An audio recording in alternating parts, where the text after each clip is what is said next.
going on, right? Imperial versus Dreamcatchers. Dreamcatchers is another massive dark horse. I'm calling right now that team is going to beat one of HSG, Bigger Keeper, or Imperial. I'm not sure which one. Probably HSG, probably. But they're definitely going to beat one of them. But for now, let's see if Astralis can get off to a strong start with their new look roster on the CT side of their map pick. 4 players heading A. Unfortunately for Team Spirit, they're going the other way. Ismo, Soul Defender, Lurk Smoke being put down, and now you'll see all this utility. You need to get rotates over here, Astralis. Or do you? Yeah, you do. Yeah, you really do. I mean, it is Ismo. So, you know, never doubt Ismo. Well, tag, not quite the headshot through the smoke she was hoping for. The bomb will be allowed to go down. Do know that there isn't a kit. KitKat opt for a PT50 instead of one. They have to be fast around on the flank, trying to split into the B bomb site. Krasi draws first blood onto Marie and makes it a second too. Ismo now will scale forward, get one onto Jamie. They have to fight all the way out into main, not to mention into dark. So many angles, great flashbang. Can't quite connect the second shot, tap onto the bomb. KitKat's looking for something. Flux does eventually get that second kill, but time's just not there. So this will be the pistol round for Team Spirit. KitKat lives, but doesn't bring anything over, because actually that is a P2K, not a P250. Very simple round out of Team Spirit. You drop the Lurk Smoke, and it actually delays rotation. See that Ismo's just like, oh, it's a Lurk. And then the flashbangs pour in. Team Spirit also make noise in towards mid, and that's deliberate to kind of keep the players over towards camera. If Astralis had a player in towards dark, you think, oh, they're running in towards mid. It is just a fake with this Lurk Smoke, but no, it's a double pump. It's 2 more smokes on both the angles, which cut off the site. And from there, they just play the buddy system and make sure they've always got player ready to trade.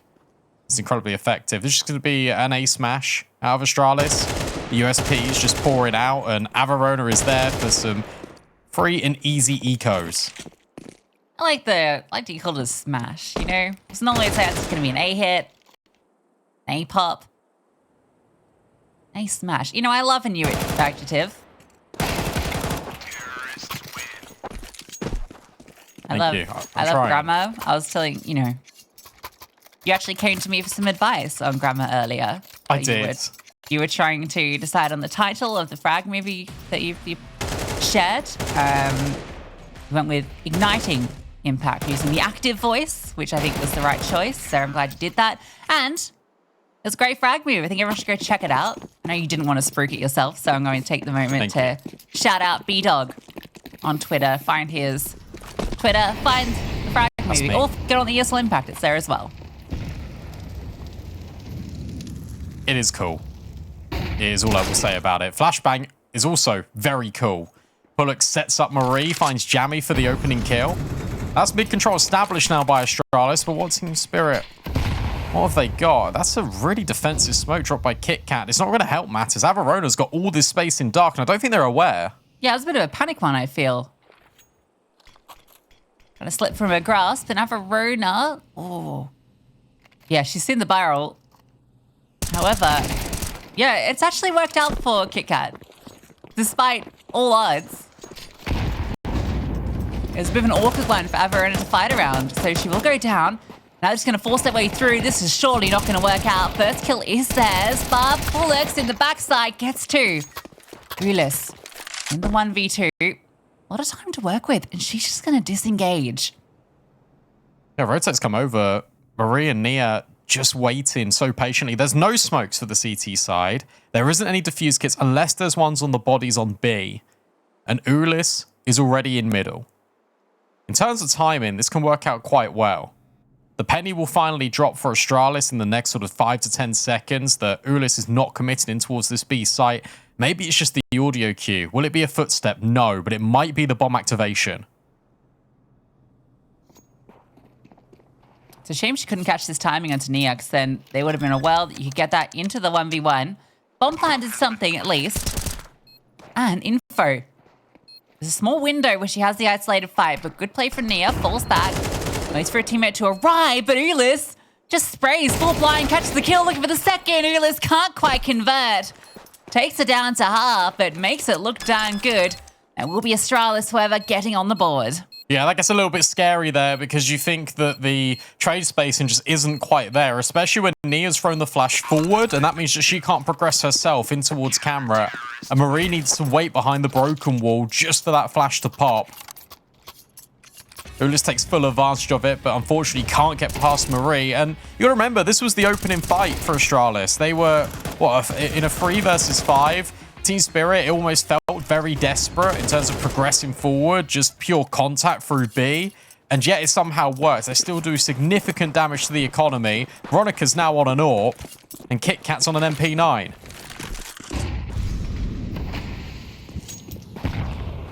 Veronica's looking for it. Fast boost. Boost's been fixed now.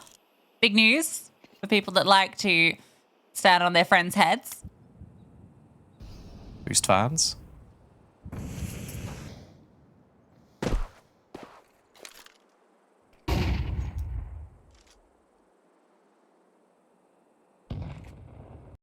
Game plan first few rounds actually been really interesting from Team Spirit because it feels like the game plan heading into this for them is that they are very confident. And it feels like they're just going to go and group.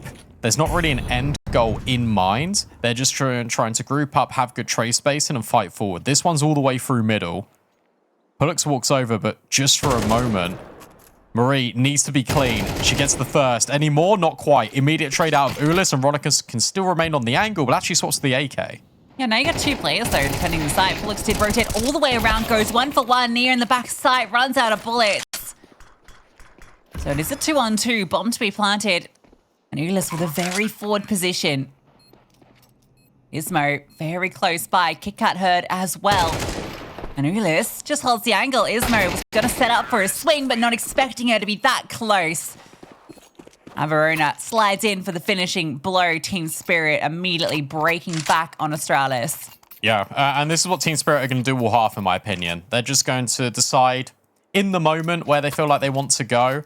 And as long as there's a number of bodies there to go, they will. And you can see how effective that is, because even with Pullux being this extra piece in rotating, look at how clean and how fast those trades were at Team Spirit. Just the quantity of players overwhelming. You end up in this 2v1 where you can just double swing together in storage.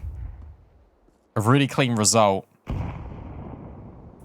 This is the only time I think we're going to see proper defaulting out of Team Spirit, when it's an eco and they're expecting something to be a little bit more aggressive.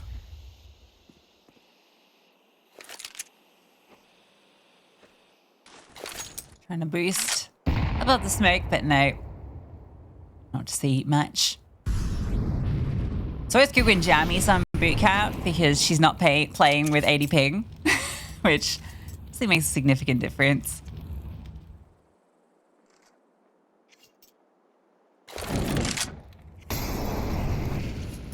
It's going to set up for a crunch onto the B bomb site, splitting from dark and from main. There are a fair few bodies here that just the pistols. They're not going to get anything done, it would seem.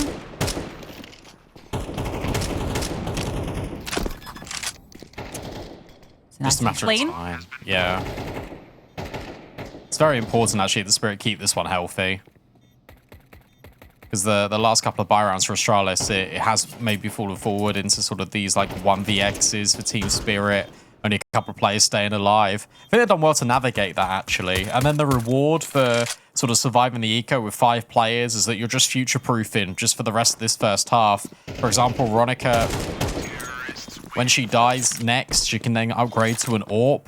For Pullux, you can see her money. She can't afford one. No one on the team can afford an AWP for Astralis, so it remains on the rifles. And to be fair to them, I think this is probably going to be the majority of what the season consists of for Astralis, and that's a lot of rifle play. And if they feel like they need it, they can then put Pullux on the AWP. Yeah, I think that's kind of the conversation around this team. And I guess that was kind of what it was like last season too. You know, it's not like Aurora was having, you know, the most significant impact. It was always setting up those riflers, particularly as Mo and Marie. So you imagine, even with new IGL, with a new look core around them, They'll still be the two getting enabled. Ulis gets a bit of info on this push out. And I think off the back of it, Spirit, they're just going to burst into A. Yeah, really good reaction here. Just instantaneous as well. Another rotates needs to pour in for Astralis. Good defensive util from Nia, but she can't get a kill. They're just ahead of all of it, Team Spirit, and they've shut out this rotate over at camera and CT. Cressy just burst through. Gun blazing. What can you do? Kick out, flash forward by the molly. Averina. Nice and easy for her to collect. Astralis, you want to try and hold on to these weapons while you've got them. And I think with the gun rounds not going in their favor in the last, 3, this is where you do start to consider maybe it's time we do invest a bit extra for a future op. Just so you've got something different where you can post a line down dark, take that double setup in A main. Something to prevent this immediate reaction from Team Spirit. It's really clever they did that immediate reaction as well, because that's the first time Astralis has looked to take proactive map control in the early stages of a round. And for Team Spirit, they're like, okay, this is something different. That means they're going to be investing at least 3 players over at B, which means we can just hit A immediately. Nia had the right idea. Unfortunately, just couldn't convert the spray. That the molly did well to sort of separate those T-side players pouring in, but they just bundle through the smoke. I think we've already noticed early on that Team Spirit just don't give a damn about the util Astralis are putting forward. Yeah, I think that's something you gotta be ready for against a team like Spirit. They can be extremely explosive. Nothing is ever safe.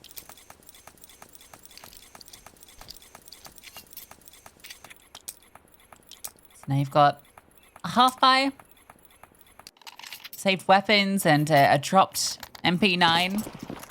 Oh, no, it's the full... They've fully invested. I thought they were keeping 2k or so, but no. Ismo will. So a future op is possible. I don't know how I feel about this, because you've got, less weaponry on Kit Kat. You've got no U2 on Marie. But I like the switch up. You want to get aggressive, so you're going to go elsewhere. Issue is, I think Team Spirit potentially are holding for this. As soon as you see the smoke over towards stairs, you know that this is going to be the play. So if you're Jammy, the reaction is to take middle. If you're Ulis, is to spread links and routes over towards B main. In actuality, Team Spirit are just going to wait out that util and then take the space back. Yeah. So Ulis dropped her utility, which signals to me that they're coming back here because that's being given over to someone to execute. She just wanted to cross over. So yeah, they're just going to split B. And with the positioning, if Marie can slot in somewhere, but they're playing backside, they're just going to get run over by these players. And support is very far away. It's a boost up, in fact. Marie does find success off it, but then they come through and remove her. Kit Kat, though, she's managed to get a double with the MP9. Slides back into the smoke and is still alive. They need to flush her out. They eventually do. She's done her job. 2 kills with the MP9, and the rest of the team is now here, making it super uncomfortable for Team Spirit. They have to fight their way out, and they can't get it done. Yeah, well done from Astralis. And especially Kit Kat in particular. She's the one that boosts up Marie in the first instance. She's the one that's able to stay alive and buy valuable time for that rotation to come over. You can see as soon as the second kill came in, and then she just hides in the smoke, Team Spirit have completely lost track of her. Not sure where to go. It's that little bit of disruption that ruins their game plan. And it's a little added spice that Astralis needed to take control of a round that most certainly felt like it was falling out of favor. Especially when Team Spirit had reclaimed all that map control that Astralis initially took in the opening stages without any utility. It was just pure contact. A break on the smoke in mid. Veronica sees nothing. That very fast boost up. And Ulis is just going to walk through the smoke. I like this. However, the counter smoke does slow her down. Not going to stop her going around the corner. Was she spotted? I think so, no. So Ulis has gotten a great timing and a perfect swing. It's just these little bits and bobs that Team Spirit are adding that are catching off Astralis. Using the boost to give clearance, allow the scaling. and they can threaten this sort of A attack, and that's exactly what they wanted. Crassi can now call over. The smoke's dropped over at A main. They now have no info. Look at the rotation.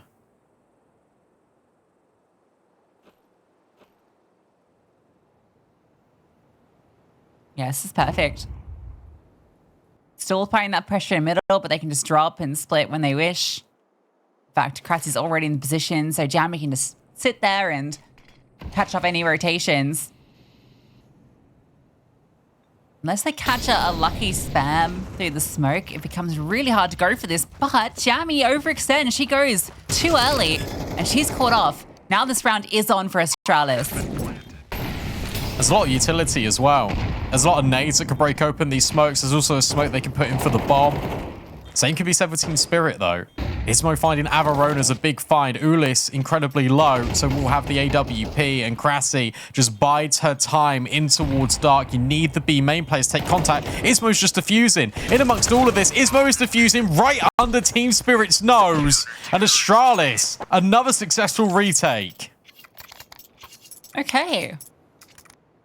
Already, this is looking like a better Astralis.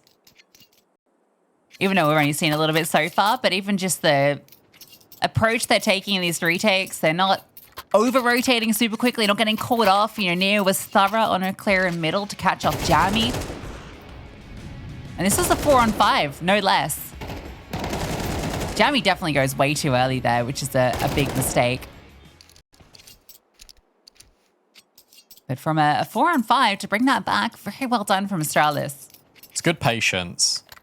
Even when I think Kit Kat sees the smoke come down at B, she just calls all the squad over. They all move together. That's the most important thing. I think Astralis of old, they would have been a little bit more proactive and tried to sort of de-escalate what's happening on the site before everyone's ready, everyone's in position, and that's where 1v1s can present themselves. That's where Team Spirit could potentially walk away with the round. But no, that's much better out of Astralis.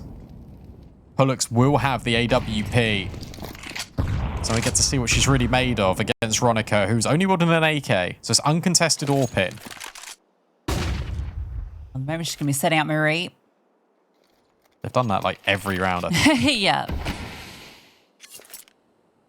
To be fair, mid-pressure has been pretty consistent from Team Spirit. This round, though, they are kept at bay, so Marie can post up more actively. The AWP can rotate to B, which is where all it needed to be. Ismo wins out her fight onto Jamie. That was just a dry duel in dark. Now you can see Pullux AWP put to the test. A split through to the bomb site. Avarona walking up through the smoke. The AWP spots one on the corner and strikes through onto Avarona. Loses the teammate and loses her life. Kit Kat's still here, though. Ulis seems to be considering it. In fact, she must have seen something because Kit Kat flushed out, but flushed straight into the line, able to find one onto Ulis. Crassi has to fall off. 1v3 for the new edition of Spirit. All of the CTs crowd the B bomb site. A bait out on the jiggle. Kit Kat swings, and another well-played round from Astralis. I like the idea from Crassi, because what she tried to do there is fake the runaway towards A and then wait for Astralis to come around the corner. But again, we've got to give a here of Astralis. Because what you're doing here is you're not making sure you are giving over these kills. You're not wasting opportunities in these 3v1 situations. A double peak. Always a guarantee of a trade. All right, Astralis, you got my attention.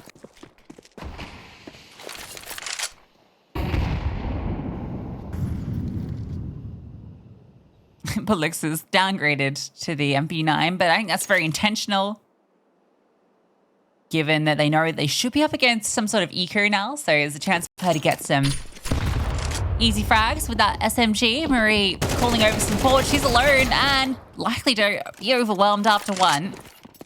So Snake A picked up. Now the support arrives. The two players pinned into the right side. Pullux does find a kill with the MP9. And looks like she's going to find a... Never mind. Ronica catches the timing to walk through main. If they can isolate Ismo, there's a world into this round for them, but she escapes. And they've completely lost track of Kit Kat until Kit Kat reveals herself. This is an absolute mess of a round. Spirit maybe have a way into it. Oh, Oh, they have a way in, and it comes at the back of the Crassy Deagle. And if you Kit Kat, you're just chasing. You got to be loud. They know exactly where you are. You just got to swing, and you got to pray that you can get these fights one-on-one.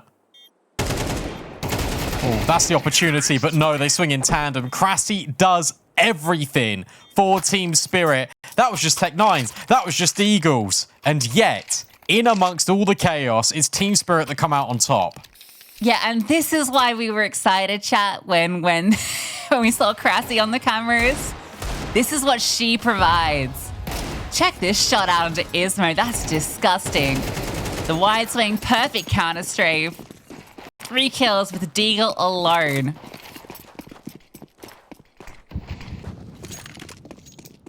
It's not the end of the world for Astralis because they have got this full investment. Pullux out A main, needs support immediately for Nia.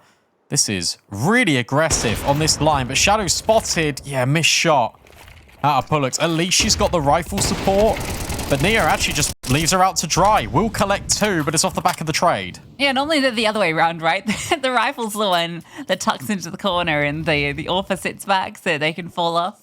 This is good from Ismo. Ismo's taken B main off the back of all of this. It feels like Team Spirit are aware this could be a possibility, but timing could favor her. Yeah, she's going to crash to the perfect timing to come around the corner. Kit Kat should get info as well. They got them pinned in. This looks good. But we saw Team Spirit fight their way out of middle before. Not impossible. With Eula's accidentally taking down her teammate, it becomes very difficult. Especially given this play is everywhere. Although Jamie does have space to go to B, I don't think she's aware of that.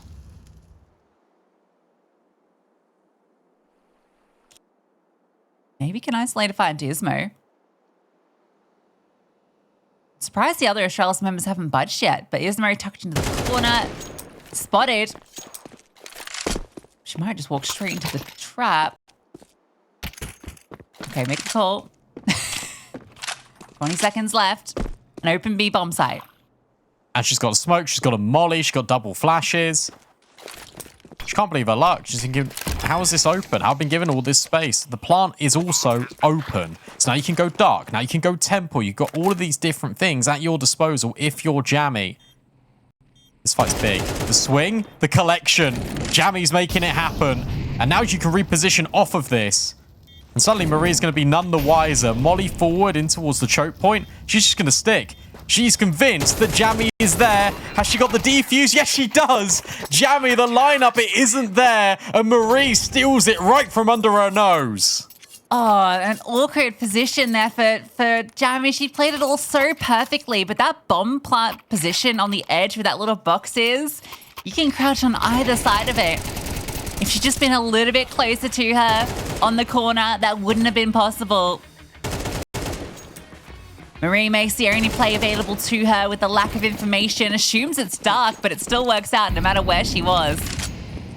So Astralis technically still won back because that felt like a 1v3 that was Jammy's all day after she got that second kill. And now we're just seeing a faster play. Ton of aggression, pop, in towards the site. You've got Ismo, you've got Pullux up close, and you've still got Kit Kat providing dark support. Flash good. Pullux fully blind. Run over by Verona. Decent damage. And Kit Kat still present in dark. In fact, that smoke landing is going to signal to her that this space is actually a free game. Good incendiary, good spam. Jammy will go down, but the bomb is planted. Still favor Astralis. Should be another strong post-plant retake for them. They lose Kit Kat, which means they lose valuable space.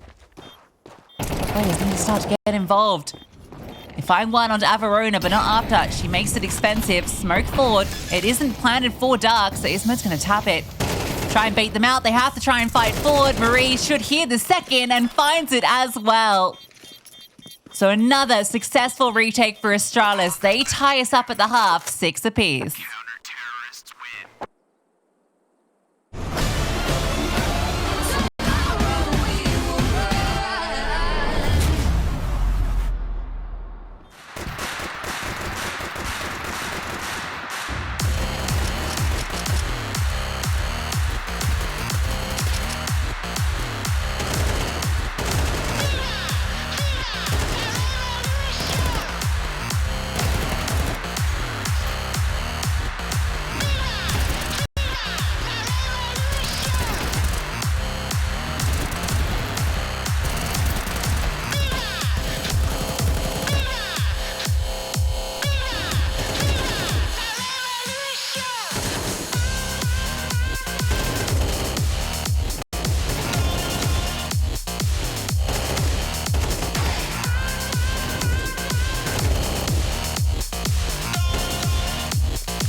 strong retakes and stressed after plant situations from Team Spirit give Astralis a way back into their map pick. 6-6, all tied up. And now for Team Spirit, they're in the right place, but will they be there at the right time? This is the same setup, but the other way around. But this time, the T side coming at the CTs on A. I don't think you're going to be ready for this many players. Now you might be. She falls back. After Crassi takes down Marie. Straight back to A. Rotations are on their way. Pullix is hearing this, though. Pullix has heard all of these players running Temple, but with Ismo's position, you still want to go B. Yeah, you do, especially with the bomb just committing through canals. You can just leave Pullix to flank through Temple and guarantee this kill. Veronica should be dead. She's going to get even closer. Just to guarantee more than just the one. And it will be a surprise. Ismo will finally reveal her position as well. A swing out from the pillar. It is feeling very trapped in here for Team Spirit. And now Crassi, who opened the round with a kill, now needs to try and close, but can't do it. Astralis reset. I was actually questioning the decision for Marie to completely run in there and sort of give up her life after you see the amount of players for Team Spirit that were sort of making their moves towards A main, trying to go through and flanking towards Dark, but it worked out anyway. Yeah, and I think that that's actually that speaks well, I think, to KitKat in terms of her decision making in that round there with the team and calling them off the A hit to go back based on Pullix's position. Ismo walks into B, and they realize they have another avenue they can go through, even though they're in the 3-on-4 at that stage. Obviously, a beautiful trio of kills for Ismo. A bit of a B stack going on. I hope that Nia has a look in A before they walk into this. But I don't think she will. Uh-oh. This could be a problem, but it won't be because they have much better weaponry. Pullix chose USP on USP violence as well because she wants the AWP. Has a classic Rams in play. Yeah.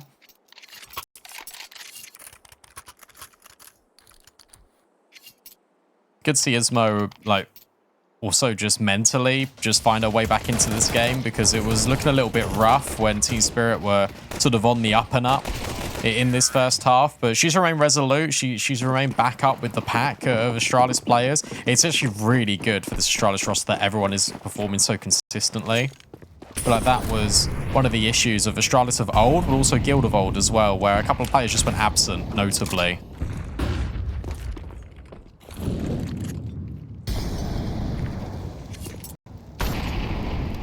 This gun round going to be super important. Team Spirit and Pullix finds first blood onto Avarona, no less.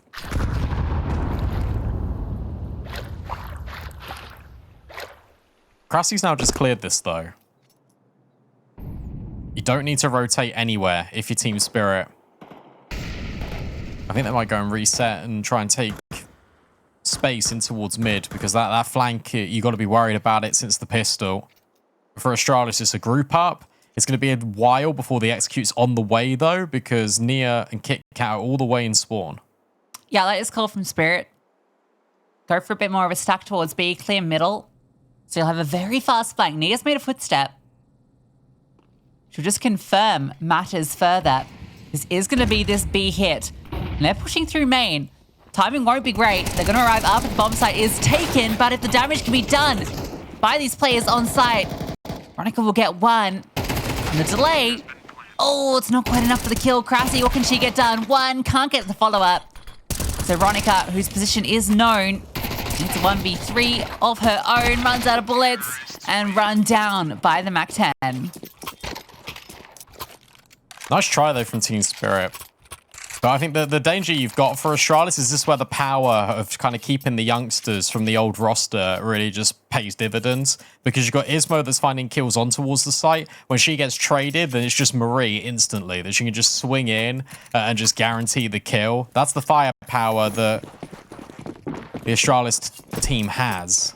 I was nearly going to call them talent, but that's the Academy team. flawless so far on the attack. 5-7s, Deagles are plenty here.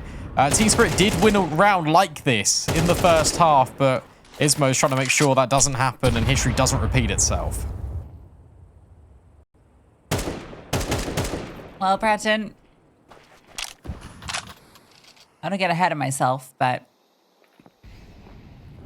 you're going to have egg on your face. Probably.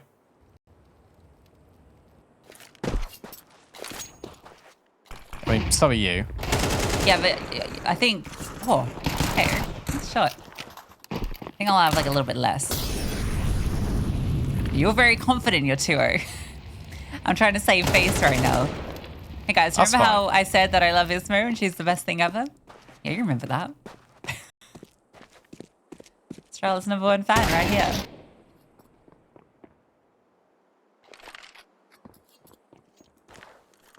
Saving 8K. I'm happy to be be good. wrong.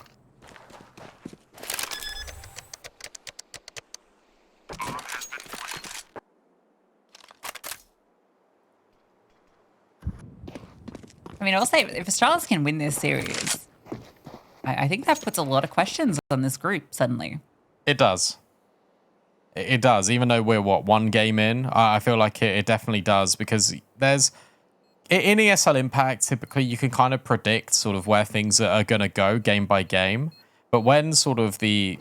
I'd call this an upset if Astralis beat Team Spirit. I'd say that was an upset result. Then that throws a spanner in the works. Normally, we don't get spanners in the works until like week 3, week 4 of Impact. So to get it week 1, that'd be really cool. We are way ahead of ourselves, though. So although Astralis are currently winning their map pick, they've still got to go through Vertigo. They've still got to go through Ancient. They could do it in 2, though. Like, that's the danger of picking Ancient, right? I mentioned that in the V2. It's certainly a map that Astralis are more than happy to play. Picked into it before when they played last. Yes, but I think that's based on Guild really liking Ancient, and I think Guild were really good at Ancient because D7 was dropping like 25 kills a game. True. I think old Astralis played it too. They did. Yeah, quite a bit. Veronica's up out. Fires off a shot while blind. They scale very quickly, trying to pincer her in, but Veronica very fast with the AWP. Finds herself 2, and Jamie slides in for a double of her own. Astralis trying with the pace to Team Spirit. Dragon bites a little bit faster. Jamie's got second orb. I don't know if this is going to be kept on CT. Nia should have a free kill here on Averona. The double orb would be very interesting to kind of see how this affects things here. The Team Spirit. But that's the first instance we've really had Veronica on the AWP. Just in general this game. Remember, she had it that 1 round and then downgraded to the AK. Here on CT side, just finds a free K immediately.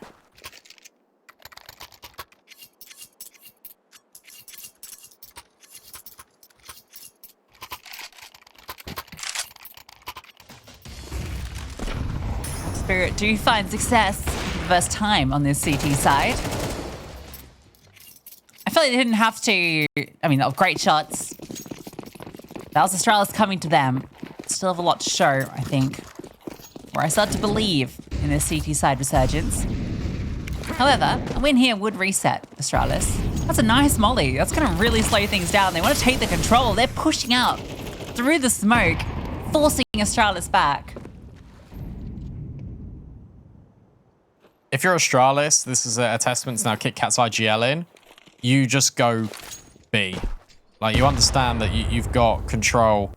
Team Spirit have got control over towards A and Canals, but that always is going to be like a 2-player, 3-player investment. And there was that small time window where they could have exploded. Instead, they reset. They take the control back. They do exactly what Team Spirit were doing to them in the first half. And maybe A could be the right call. The danger here is that Team Spirit are now going for another aggressive move. Out B main, Ismo, not dealt with, but finally traded. Marie needs to be careful because the bomb's right up there. Okay, they're not going to push further. Not the losing 2. So Averona, this all hinges on you. 2 players in the canals. Oh, she's going to fall off. I think her best chance would have been finding a timing to fight for, but now they're just going to run straight to her. And Marie gets her through the smoke. That's brutalization for Spirit. Tried to get aggressive out B main. Does not work out. And all the rest of the pieces in the wrong place. Astralis, again, a very decisive call to make after that first fight.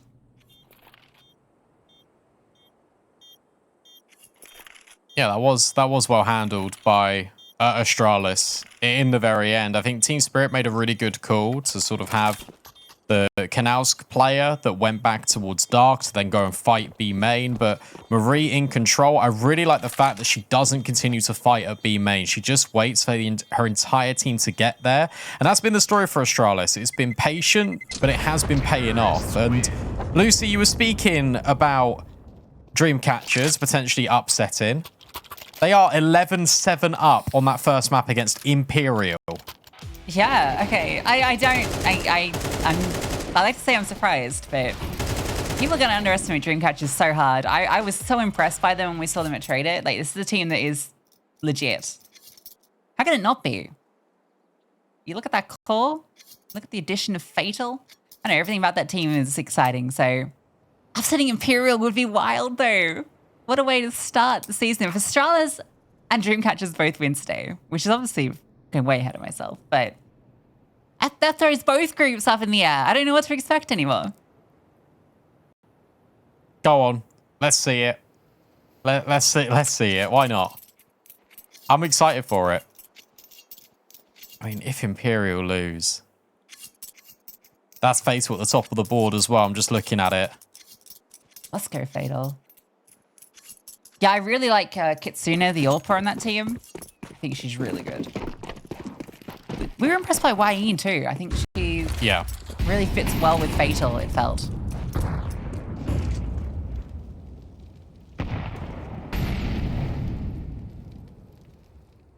I spoke to Fatal. I will get these interviews edited, I promise, in the next couple of days. But I spoke to Fatal and I said, what have you been doing? And she said, working.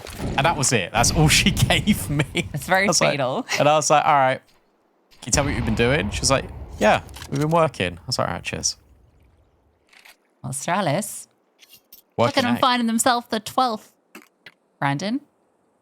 And if they just execute onto A, they're in a real good spot to get it. I'm looking at no mollies for Crassi and Jammy here, which I think is going to be a little bit tricky. Jammy's even dropped a smoke, but that's going to block her off. I don't think that's going to help. I think that's more of a hindrance. Maybe Crassi can see over the top of it, potentially, but Astralis is just going to plant the bomb. I say, thanks, Jammy. That was actually really useful. Okay, 5-on-5. Ismo worried about multiple avenues where they could be rotating from. She sees nothing in the water, so now Nia clears the other side, and Ismo can focus back on middle, where she finds success with a double up. Ismo has devastated them. And that's got to have killed this round for Team Spirit. But now they're so far committed, they feel like they have to go for it. And it's Marie waiting on the other side of the smoke, trying to pull the jump cord. Ila's just trying to keep something in this round, but they're not taking anything out of it. Ronica won't even live, surely not. They're going to throw everything at her to try and hunt this AWP. And it's nice. the HE from afar to get it done. Astralis on map point. Astralis have had really good fundamentals all the way throughout this map, and Team Spirit did, but only in certain stages. It has not been the consistency all the way through the round, rather than just the map. We talk about consistency in best of threes where it comes to maps, where it comes to series, not rounds. And Team Spirit, they've been crumbling here, falling apart at the seams, and this has been a really great game plan from Astralis. I've actually been incredibly impressed with how sort of malleable this T side is, but at the same time, it's rigid in terms of what they are doing at each and every moment to make sure they're not dying to silly little things.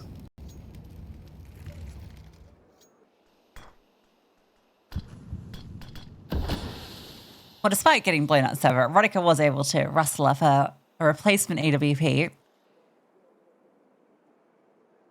See how nervous Spirit are. They're just playing their default now. We saw a few aggressive maneuvers coming out in rounds, but without the success they hoped for. So now it's back to the basics. We'll post up in A main. Actually pushing quite aggressively forward. When she sees nothing off the back of the flash, oh, she had an opportunity to find Kit Kat. Misses her mark. I actually think that information helps Astralis a lot more than they think. The decision is to go B, but I would have actually really liked to go A based off the fact that you got Marie really deeply invested in towards middle. You know that the AWP will come back and probably post on camera. There was a time in there that Astralis could have exploited. Instead, it's going to be Marie on the late lurk and Astralis pop in B. Yeah, throw their mollies early just to clear out this initial space. Good flashbang, but the commitment's not there until it's too late. In fact, it is there, but it's onto a different play than you expected. Kit Kat is looking damn good. Not letting them take a break at all. Veronica, 1 versus 4. Absolutely no world where she can make this happen. Surely not. Especially as Kit Kat continues on the prowl, moving forward. Veronica's worried about people coming from behind. Feeling like they're in the walls, and she'd be right. Kit Kat is on the flank. And Kit Kat finds her target, a quad kill from the new IGL of Astralis to take their map pick in this opening best of 3 of the season. Yeah, shout out Astralis, because this was not what I was expecting whatsoever. But the game plan was methodical. Everyone followed what they needed to do. Everyone went So soon. So I'm now very excited for Astralis continuing into this season, and a 2-0 here would be such a massive statement that I want to see it. So let's see it, Astralis. What do you got to show for us? Yeah, this is the question. Will they be able to do it over a series? Will the map pool look good? Is their map pool deep? We'll have to answer this question right here, right now. As predicted, Astralis starts CT. It's Team Spirit on the T side, and they are rushing B.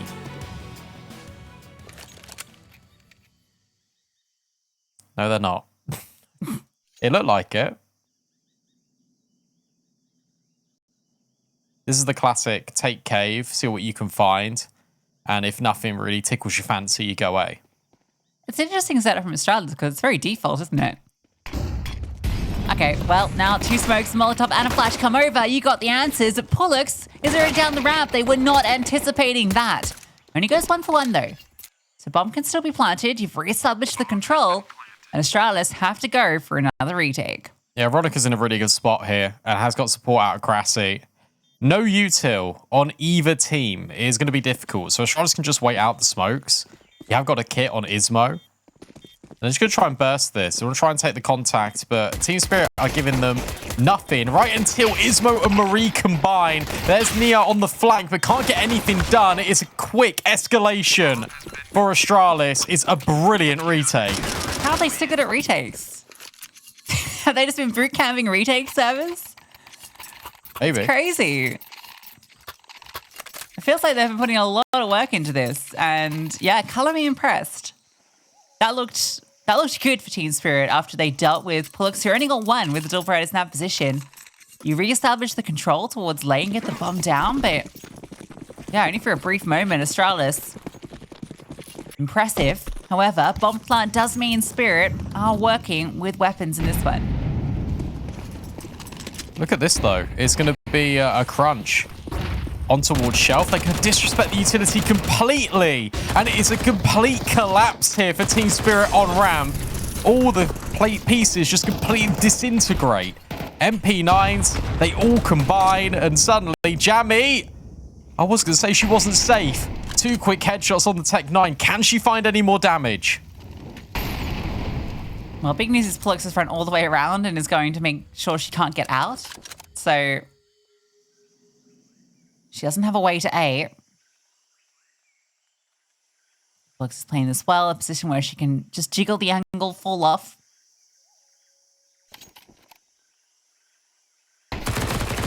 There's the info, there's the kill. Jamie gets 2 nice kills, that's all it will be. That's Astralis surviving against the Force Buy, which, to be honest, looked like an eco for those first 4 kills, the way that Astralis just eviscerated them. That was really well played. And the reason why I really like this as well is because you're setting the conditioning early if you're Astralis. We want ramp. We want shelf. We're taking that away from you. There's not going to be any easy control here. And for Team Spirit, you can look to reevaluate early. Might even be in this mid play.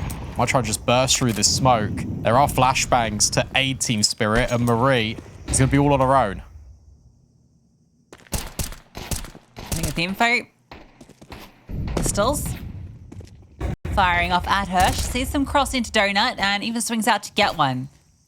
Now Pollux can be set up alongside Nia, and Marie's already fast in the back line, so should be able to deal with these pistols, although Marie maybe gets a little too eager for the frags. So lose one. That's okay. Just don't want to lose any more because an MP9 can be upgraded. It's all good. Oh, but now you're losing more. Cressy has armor. We know what Cressy can do. What is that? Pollux is jumping for info. And she gets way more than she bargained for. Oh, Cressy had a chance into the low HP Kit Kat, but couldn't quite convert that one. That was just pistols. Team Spirit make that look more competitive than their second round force. She hit the hard one. All she had to do was get the tap in on Kit Kat, who's 1 HP, and couldn't do it. Kit Kat overwhelms with an MP9. I wouldn't even hate a timeout here. Not from Spirit, but actually from Astralis. I think this would be a really good break point for Astralis. They get that 30 seconds to breathe because that was incredibly close. Cressy providing problems. Imperial Dreamcatchers has gone double overtime, by the way. Imperial with a slight lead, 16-15. Both times, Dreamcatchers got to map point first, too. Please just close it.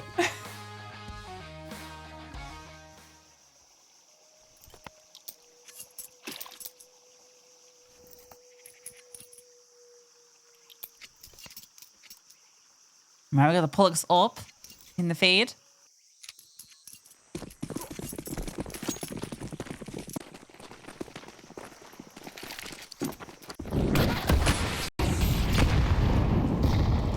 We've got an A hit. That's what it's going to be. Straight up. Team Spirit are going to go A. You've seen nothing in mid if you're Astralis. You should be really wary that this could be a possibility. Marie's just checking close. She's just trying to make sure that no one's boosted up. But now Nia can hear all these smoke grenades. It has to be a retake effort again here. Straight in. Nia can hold the line.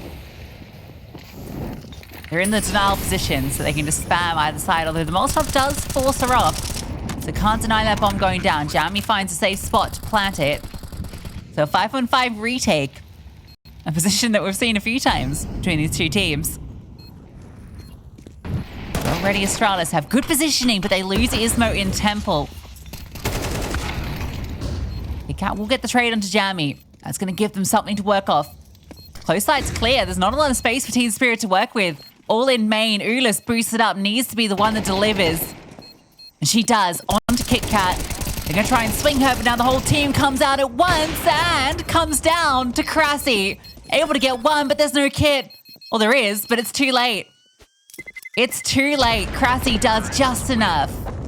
She does, and also the most important kill there, which is something I was actually going to really praise Astralis for, is that Kit Kat had the smoke that she could have put on the bomb, and someone could have gotten stuck into it. And I was about to say, wow, this is really good. Astralis, they've kept another grenades. They're really conscientious of the utility that they're using when they get into these retakes. But Kit Kat falls right here by Ulis, and then there's no smoke. I really like the reaction of Team Spirit, just to burst through A main, take all of those fights. That's another timeout being called off the back of this. They are not happy with how these rounds are playing out.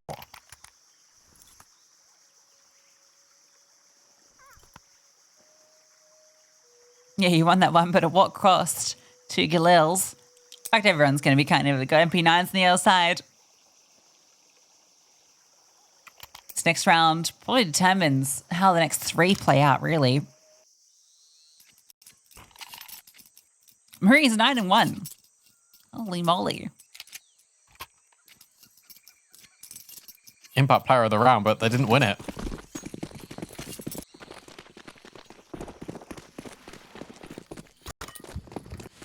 Just like Marie just doesn't really have the Averona effect. keep going. Big nades early on towards Shelf. Marie, oh, skirts away into the smoke. This could be a little bit dicey here. But Crassy's holding for A main, and she doubles down. Marie on the fade catches one. Unfortunately, not going to be enough. Means Ismo will have to do everything at B. Pollux does find that mid lurk, and that's given them something, because if she's fast enough to rotate and Ismo can hold on, there is a world into this. Smoke forward onto long. Oh, there's a gap. It won't have a line. No, I think it did just bounce back to give the coverage. Ismo wanted to walk through, still will. Oh, denied. You can see they were setting up for the boost.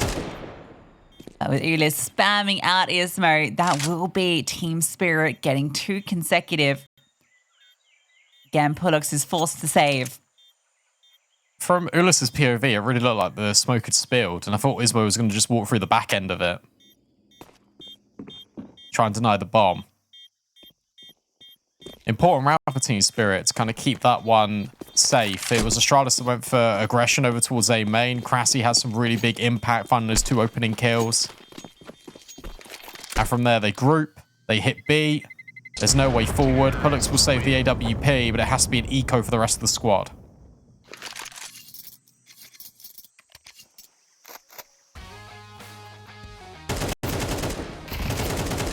Nice kills from Crassy.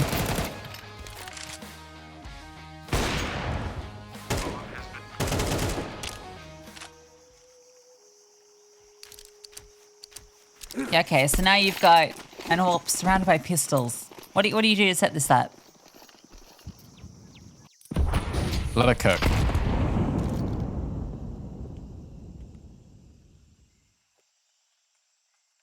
She's going to take an active line in middle. Wants to try and be that first point of contact. Knows that this round, if they want to get anything done, comes off her getting proactive and finding a kill. You see Spirit are patient, aware of that possibility, and Pollux doesn't find the frag and cops a chunk of damage. That's the mind game of where Pollux is going to reposition to. And Team Spirit, what they've been really good at is once they see Astralis take control, they just reevaluate and they take the space back off them. So I like this pushing towards mid because you are extending the sight lines between the pistols and the rifles. You got to expect that it's going to be a low bias double stage loss here for Astralis. Just all about locating the AWP and either steering clear of it or removing it early.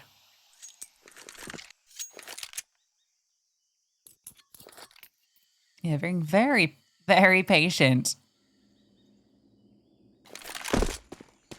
A molly into the pocket would be pretty devastating for Astralis. Brooks in the right place. Oh, this, she's setting it up. Yeah, come on. Throw it. No. Contact in. Missed shot. That will be the round, even though 2 players lie in wait. They are going to be overwhelmed by the rifles with ease.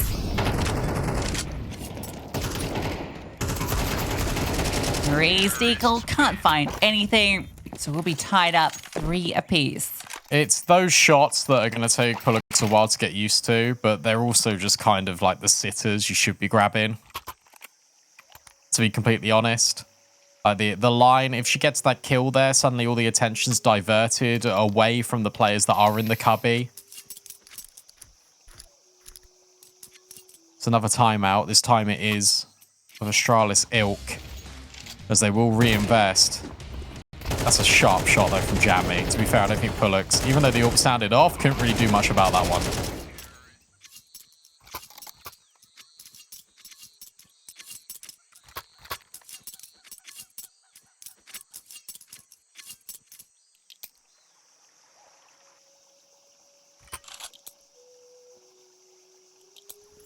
All right. The Spirit managed to make a run of rounds that started with everyone dying, but the bomb going off. And 2 follow-ups. Now Astralis don't have the best weaponry. Not in the mix. Famas for Ismo. Team Spirit again, very intent on the A bomb site. Yeah, this is very ancient at the moment. T-side teams have got a preference just to go towards A pretty consistently. Nia, well-timed smoke here. But doesn't entice her forward. Ulis spots the gun barrel. Kit Kat won't get the best of her. Great luck from Ulis, and now it's going to cause concerns for the middle players. I think you just have to try and escape if you can, if you're Astralis, surely. Unless you can find Ulis, which Nia can't. But now Marie's really committed. Yeah, she can't go anywhere. Cressy wide swings onto her. This ended up being a disaster round for Astralis. It will save 2. Team Spirit will take the lead.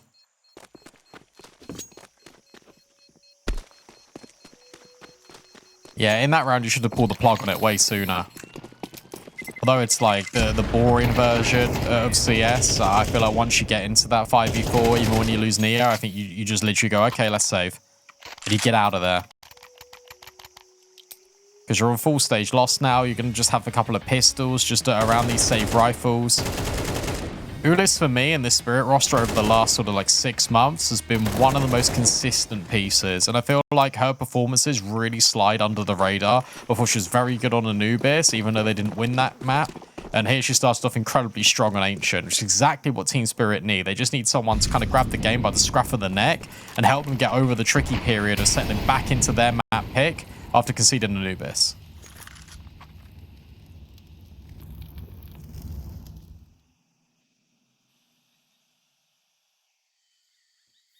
Looks boosted over the smoke. That's kind of fun. Ismo catches Ulis on a lurk. That's a weapon that can be thrown over. Hopefully someone comes and collects that FAMAS. Flames send Kit Kat back. Really not going to pick up that FAMAS? Someone? No, they're gonna go hit mid now. This is a really nice timing. Head-on collision about to brew.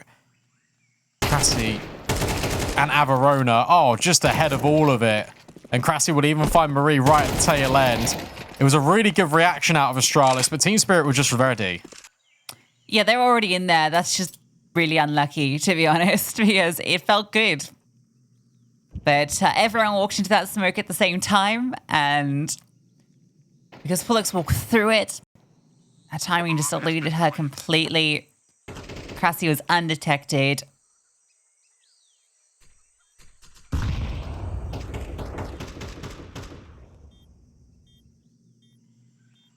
The Team Spirit will find their 5th.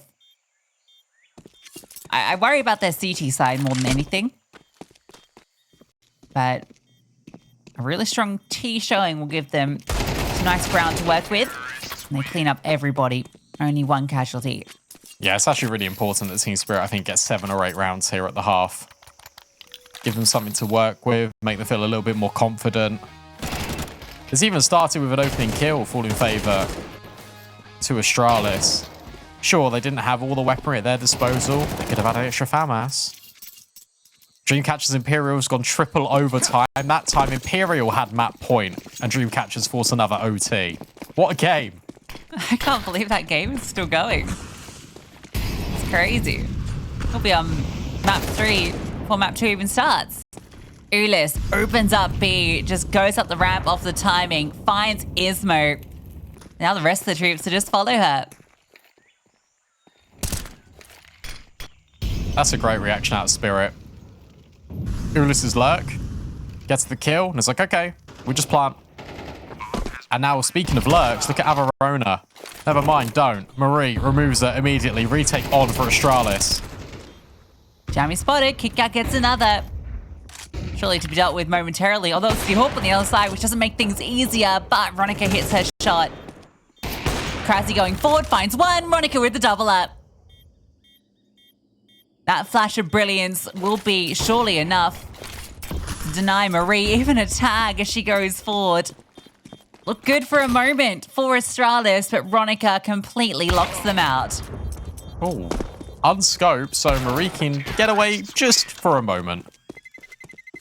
Cressy denies. The AWP gets blown away. She can't pick it up, but they've got so much money that they're not going to care. speaking of money, it's actually hard pressed now for Astralis. You got to force in because you need to start getting rounds here in this first half, but not everyone is going to be what they desire.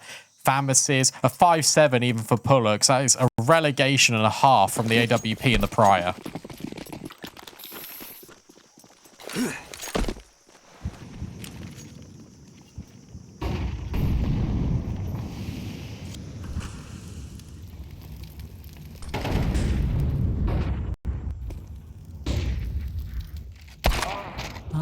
Oh, I thought I was going to say Astralis going back to taking control in lane, but Ronica was expecting aggression. Punishes Ismo.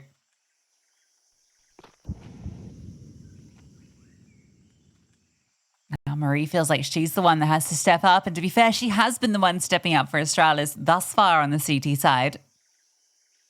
They're holding for this. They're expecting this re-aggression, so Marie can't extend from this point. If you took the HUD away, this feels like Astralis' T-side on Anubis, doesn't it? Yeah, Team true. Spirit doing the exact thing that was getting Astralis rounds. And it's Astralis that are ones that continuously overextending. They're really hoping for these fights that just aren't coming in. And whenever they're met with resistance, there's always 2 or 3 players from Team Spirit that are just ready and waiting to fight. Big encounter here in Donut. Pullux on the off angle. It's all going to be a ruse. It's all supposed to be this B finish. Nia finds one. Here comes Kit Kat as well. And Nia, 2 kills with the FAMAS. Potentially it could be enough. Ulis is not ready for Kit Kat to just kind of be there and just in the mouth of cave. The bomb should be planted on B. It all should be fine, but it gets a little bit scary for a moment. Yeah, unfortunately, just not enough players. Pullux needed to get one cleanly. They basically needed to come out ahead in that engagement. It needed to be 2 for 1, not 2 for 2. Now it leaves Kit Kat alone and should just be holding on to an AK. So Team Spirit will get the 7th at the minimum, which could be enough. But I think 8, as you sort of put forward, would be a nice number to work with. It feels like they're going to get it. There's no money here for Astralis. And there hasn't really been much fight. I really would like them to play a lot more passive, because that's what Team Spirit are doing. You can just even hold your utility. You know they're always going to have to end at a bomb site someplace somehow. You don't need to sort of fight for this control early, because you're just being punished day in, day out.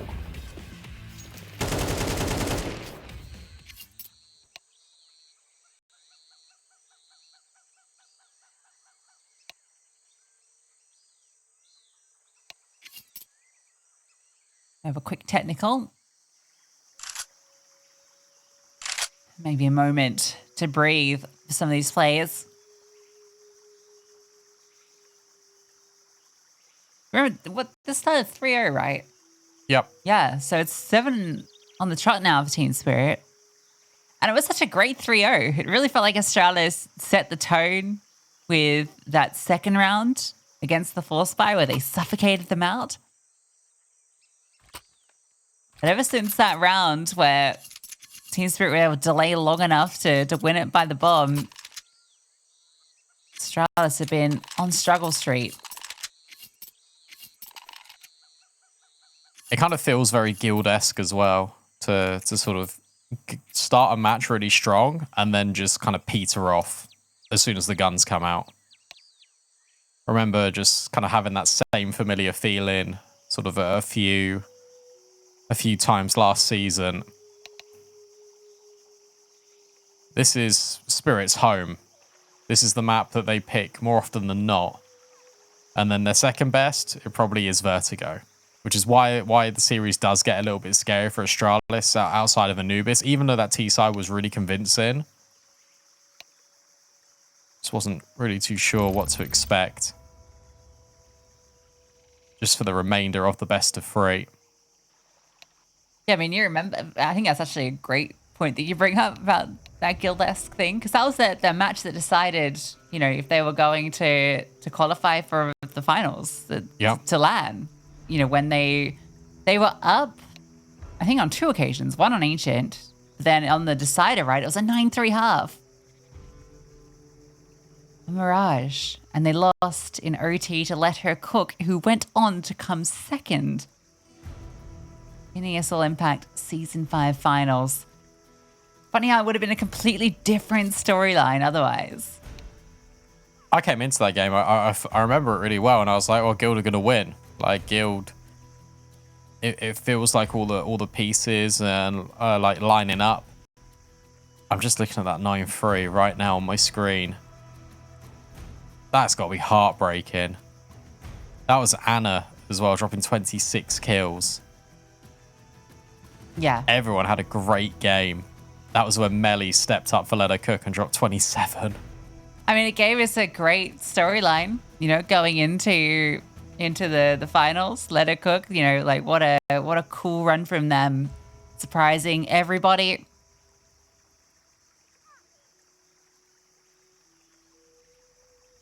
Putting a new team in the equation.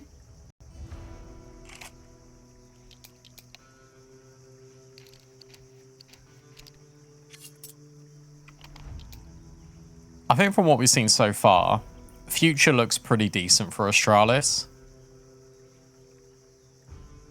Like, I was concerned coming into this that it wasn't going to be sort of as prolific as that guild roster once was. But I'm glad we are seeing like Ismo Marie integrated into this team really nicely. Lucy, what you're not going to be pleased to see is that Imperial did end up winning 22-19 in the end, a triple overtime. And that was Dreamcatcher's map pick. That's so sad. That's so sad. Especially... Yeah, that's just so sad. They had like 2 chances to close it.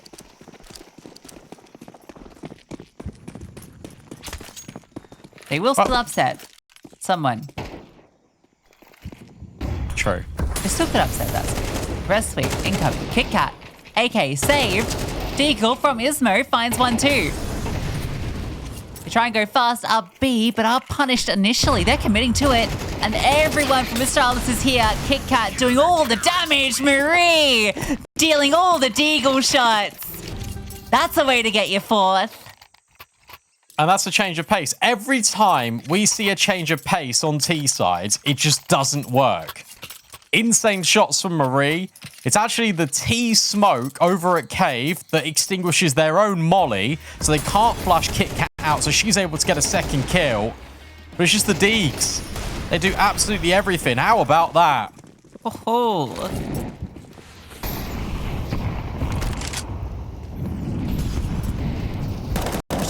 7. And Kit Kat deliver that 4th. 5 would be a huge recovery from Astralis. Oh, and that's a way to get the opening kill. You don't really see spams going back the other way. But Ismo's got more than enough bullets. Flashbang forward as well into Cave. Kit Kat wanted to fight Jammy. She backs out. I would be scared normally because Team Spirit had got mid control, but Pullux is holding. You've got Nia in towards A main. This is a really good setup for Astralis. Yeah, no need to budget. This is nice I don't know as well. I was going to say, I don't know if I necessarily love it because she could get crouched under and cleared technically. Well, she sees Shadow, I think. That's what it's for. Okay. Yeah, if you see the shadow, it's okay. Normally you see someone like jiggling on the corner, right? But Yeah. it works well. HE also hits its mark, so Crassy's low, but it's going to be a return to donut. Pullux needs to be loud with the AWP. A flick up onto Ronica. That felt like it was Ronica's. She was scoped in on the angle looking for that fight, but Pullux delivers. Yeah, and Nia's not yet revealed her position. She's dropped utility. That's a sharp shot out of Averona. And Nia, that was the kill that she needs to find, but Crafty will take it instead. 10 seconds, bomb will go down. It is a 3-on-3. Kit Kat is hit early, but it's the fight in Donuts that's the most intriguing. It's a dangerous fill-in of Averona and Jammy, but it's all Averona. And Kit Kat, last player standing, knows that Averona's in Donut. More than enough time to play with. But no utility to flush her out. Averona Just dancing around the pillar. Kit Kat sees the shadow but can't collect the kill. It will be that 8th round for Team Spirit as they close out the half.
Eight for Spirit on their T side, which we kind of put forward as the number they were aiming for. 7, kind of minimum, given that Astralis T sides tend to be where the strengths lie for this team. As we saw on Anubis, where they were basically flawless. Let's see if they can present that. They need a pistol if they want to get Ancient happening. Throw a Molotov forward just to flesh out if anyone's in the ninja position. So that is a bit of info to Team Spirit, but they don't budge. Now the smokes go forward. The long one, I think, missed, which is a little awkward. But again, all of these minor things won't matter. As Spirit were stacked towards A. Come down. Spirit have to do their best. Astralis impression on the retake. Kit in play for Jammy. A flash over the top to fight forward. It's brilliant and sets up a double. Jammy with one as well. Now they can just charge forward and overwhelm these two remaining players. Kit Kat removed after popping a little head up. Nia will try and get something done, but the bomb's just being diffused straight under her. And Krasi with the knife. A statement round from Team Spirit. And unfortunately, there's a slight tech issue, so it's just me talking. Normally, Brandon would be here being like, yes, that was great from Team Spirit. I liked the way that Jamie set them up with Flashbang. And additionally, they were very all on top of each other going, is one group. Analytics are good. And also, I have a big brain. Yeah, I don't know why you brought that up, Brandon. It's a little bit conceited, but, you know, that's why you're here. You're a smart guy. Good for you. Good for you. I'm glad that you have that self-confidence. I'm really happy for you. And Teen Spirit will be happy to have picked up the pistol. Astralis planted the bomb, so they're going to force back probably, and you feel like they have to. Guys, this is why I can't do this by myself. I can't be trusted. I'm laughing at my own jokes. It's just embarrassing for me.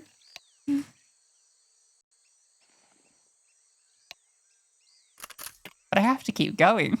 I have to keep going. Otherwise the void will be awkward and overwhelming. It's worse that there's a tech pause because it means I have to fill by myself. The worst part is Brandon's there. He's just like, it's not his fault. Guys, don't blame him.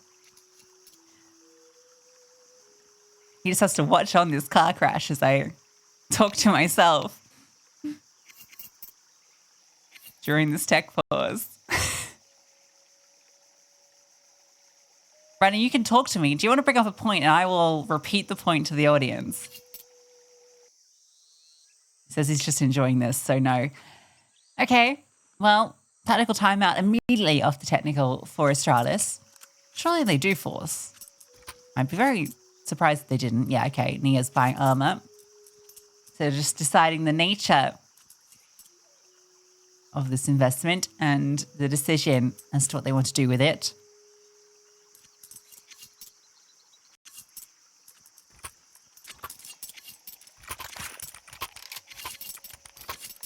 Jalil, Mac 10. Here's Modig.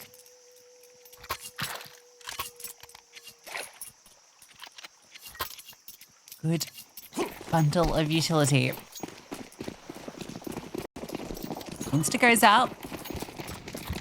And a fast smoke full lane. So it does feel like they want to put the pace on B.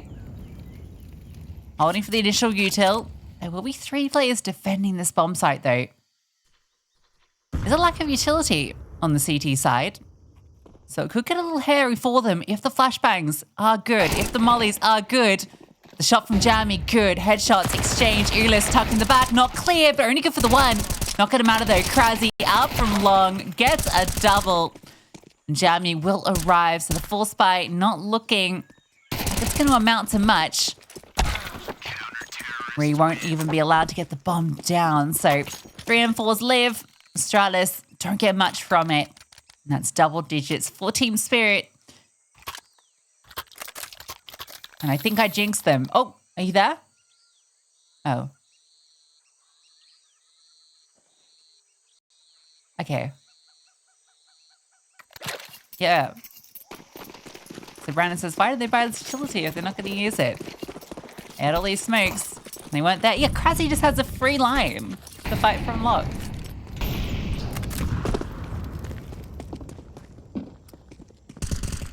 Not ideal. We jinxed them by saying, well, I jinxed them by saying, I'm all in on Astralis. They're 2-0ing it. This is why I don't play roulette. I will continue saying we. Because Brandon and I have now become a single entity. That'd be crazy if Brandon could, like, if we could just, wait, how's it any different to us being two people? I don't know. Anyway, what am I talking about? Good golly. All right. Brandon, do you have anything to say to the audience? I'm asking you, yeah, and then I will relay it.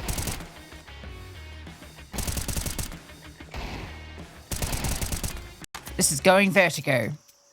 Toho. V-Docky Dog. That's me. Yes, I've seen enough. Team Spirit looking very good on Ancient. I think this is most definitely going to Vertigo, where I expect Team Spirit to 2-1 it. Given that that was my initial assumption was they would win the series. And if I got it wrong, I would hang my head in shame. Because I think I am so smart, so I can never be wrong. The B in B-Dog stands for brain.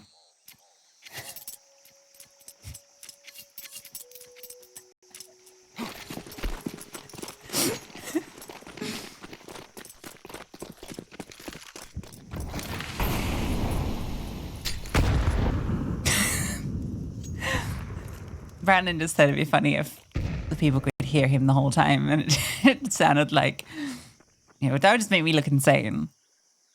I don't, it's really hard for me to know what it sounds like because I am hearing you talk to me at different times.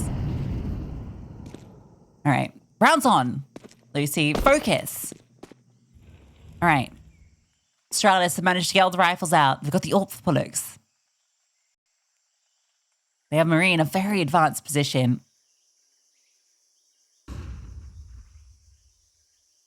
Team Spirit have doubled up deep into A, so B is very lightly defended. Very passive hold from Team Spirit.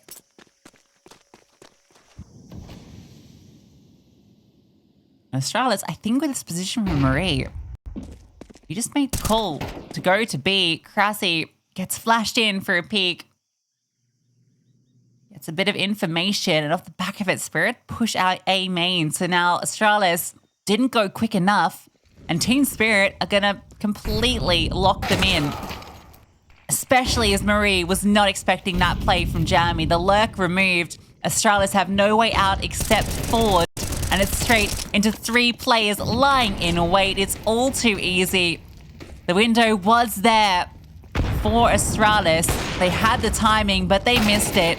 And Pullux won't even be allowed to save. Krasi runs her down. A 2K for her. 24 kills for Krasi. And Team Spirit find map point.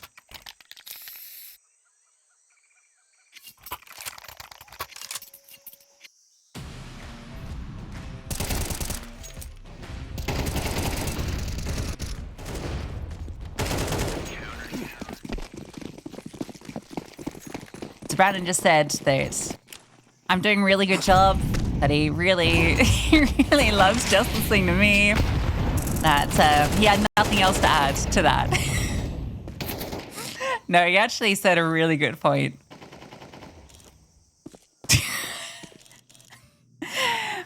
Listen, I can't, you had like 3 sentences you said there. You want me to memorize that? And then do it in your voice? I don't think so. All right. This is looking a lot better. Now, Astralis will just go straight in, but it's into the scope of Ronica, who does find one. Keeps it even, but Krasi's so low. Oh, maybe it won't matter. Ronica's given another fight. Bomb's not down. How many chances you want to give her? A dink. 2 players brought down low from the Galils. Marie still stands. That's the important factor here. Flashbang is perfection. Marie falls through the smoke. It falls to Pullux, and she can't get it done. It doesn't matter that they're low. The shots are hit. Ronica with the double. Marie unfortunately caught through that smoke, and that is Spirit taking their map pick. Tie the series up 1 each.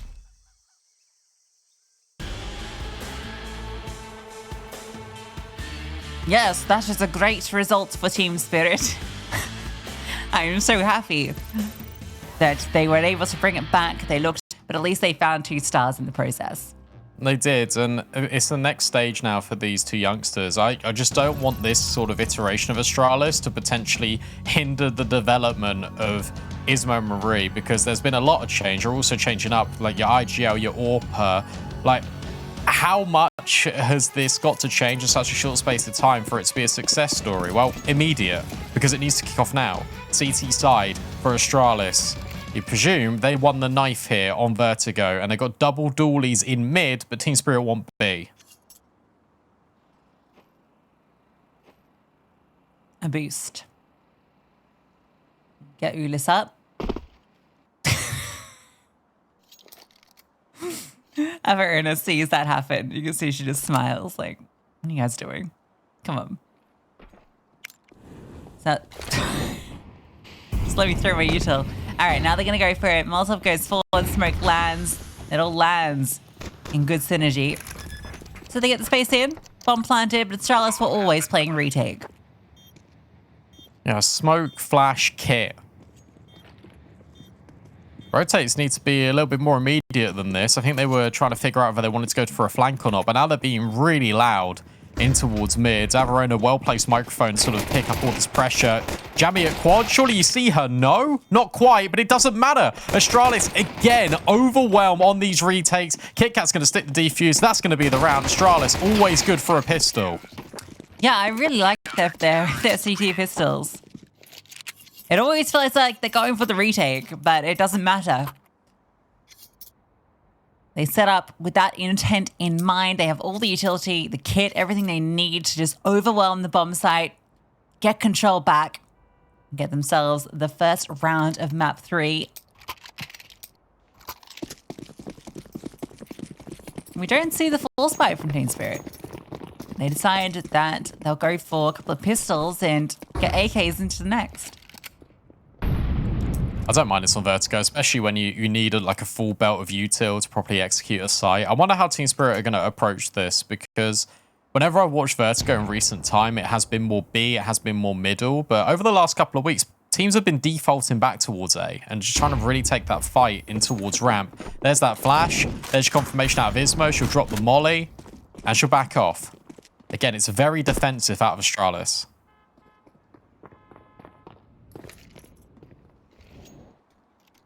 Yeah, and with the rifles, they'll have all the lines to fight down. Don't need to stress too hard. Not even a deagle to be concerned about. There's no playing the edge of it, so she's not in the obvious position. Even a boost up just to get information. That's the bomb spotted too. Flashbang over. They are going to force their way through. KitKat almost lets one slip, but this is looking clean from Astralis. And it will be. Bulldogs cops a dink, but takes 3 down and still stays standing. So happy landings for Astralis. A good start. Here's all this util for Spirit. Only Jammy. She's the only player that's got a kill so far. Team Spirit. And I think Vertigo will actually be pretty beneficial to Astralis, just sort of the CT side, the way that they are going to play. They're going to go for lots of trickery with the boosts. They're going to play a lot more passive. And if they keep playing passive, if they sort of deviate away from what wasn't working on Ancient, I think they're going to have a much better time here. Ooh, Ismo definitely saw one on top of the forklift. Oh, went a little bit early on the flash, but it's okay. Who doesn't need to really commit into it. Team Spirit have not really scaled up A just yet. Yeah, she did a lot of damage, and now they do look to scale. Ismo's playing on the gap edge. Again, spots and deals a little bit of damage.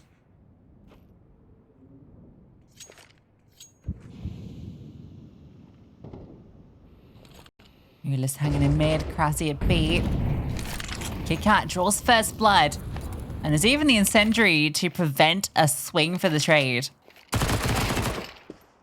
And then Marie is her patience. Nia's gone close as well towards danger. And there is danger looming for Krasi. Needs to clear the angle. She does, but it comes at a consequence of a lot of her HP bar. But the swings, they're all going in favor of Team Spirit. Astralis just gave up all of their player advantage. It just swung the issue. Ismo's on a flank. It's going to be hit quite early. Pullux just needs to try and defend and try and get as much attention as possible here. Worried about mid as well. No threat there right now. This round hinges on Ismo. And at the moment, all attention is, towards the other direction. Ismo finds her too. So now Pullux can start to move forward. Krasi is low, swings straight into Ismo, and will need to pull off the 1v2. Molotov forward, but a smoke available. Back goes forward, tap on the bomb. Pullux doesn't commit to it, and she might just stick it now. Krasi, oh, she runs out of bullets, needs to go for the reload, needs to find the shot immediately, can't get it done. Denied by the smoke grenade. So Pullux will bail out Astralis, but it's Ismo's flank that sets her up. Yeah, it's the timing of the flank that is everything here. I'm really surprised that Astralis hang around for so long on A, but they get rewarded. But here, trying to bail out Nia in this situation, or trying to get the trade off Nia in that situation just isn't correct.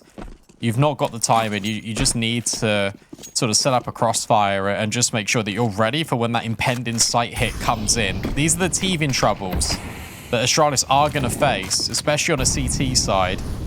Don't really see that anymore, do we? Sandbag smoke. Yeah, not so common. Ismo gets overwhelmed by Averona. Pullux falls back.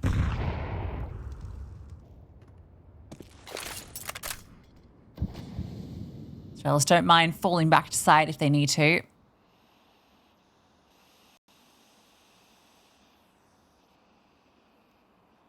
Jamie. But Marie just walks through. Brazen. But in the 4-on-5, it puts it back to even. And this is great. It's a contact walk out of Astralis. They want to fight more here? I don't know about that one. Yeah, Krasi catches out Marie. Now there's strength in numbers over towards Gap. Kit Kat's nade will do with Averona. It's still a 3-on-3. The Team Spirit are going to reset and look to relocate towards the B stairs. Ania is falling back to middle as well, just because of all this pressure on A. Called over extra players means that B is open at the moment. Might just have to play retake on it. Nia isn't budging. They're keeping this 2-player lead at A. The Team Spirit will be able to find space on the bomb site. They sound Q yet, but the smoke in the air, so Nia will get this information shortly. She'll do some damage onto Ulis here. Bomb will go down. She's pushing in really aggressively here. Trying to see if she can get a fight. Knows that Ulis is locked in at default. Ulis has not moved. It's guaranteed info for Astralis, but keep your eye on the generator smoke. Veronica walking through it. Flashbang brilliant, but it doesn't help. Ulis still at default, finding every single member of Team Astralis. Pullux had the opportunity, but it's Ulis that doesn't waste it. Yeah, Ulis. 3 kills. First for her. And Spirit get their first round. And it looks so good for Astralis too for a little bit there, right? This push from Marie to get it back into the 4-on-4, but then the overextension later on was the problem. And Ulis just behind default, plants the bomb, cops a HE, and then still finds 3.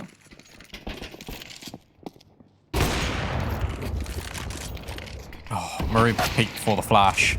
Oh! All right, Ronica. She's alive here on Vertigo. This was a force buy, not that you know it. Team Spirit had dismantled pretty much every single member of the cohort of Astralis in the first 20 seconds. Yep, this is blistering pace. Starts with Ronica through the smoke, ends with Ronica straight through the back lines.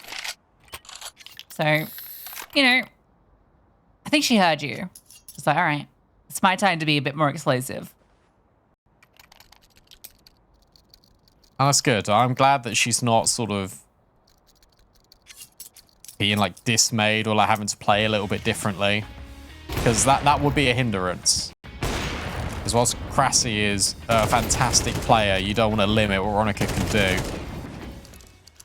This was just really well worked by Team Spirit. A fast play out towards A. You let the ult lead the contact and you can scale off the back of it. It's interesting going back to that gun round just a couple of rounds ago where Astralis were in a 3-on-3 and Ulis got the triple kill in from default. And you take a look at that and it feels like, again, Astralis, they're trying to make these mid-round moves, but it's always just sort of in the wrong location. Like Marie going in for that kill, then going back, and then going through the smoke again. It felt like Nia had to make the play in towards mid to just sort of take that risk. I think where they got punished so early on Ancient, they're a little bit hesitant to go pushing just on their own.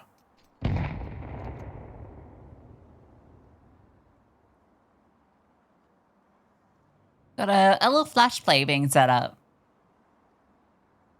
Everyone's at the crane.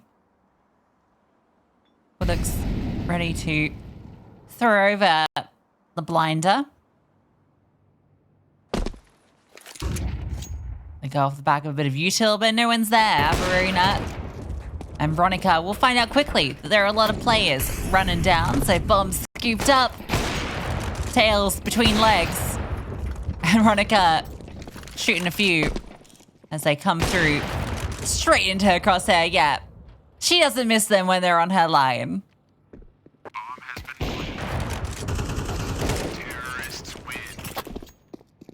Easy does it.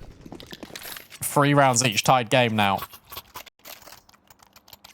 This feels very familiar to how Ancient started, right? 3-0 for Astralis, Team Spirit. They go back to back. And then last map, they took over. For Astralis, they're hoping that history doesn't repeat itself.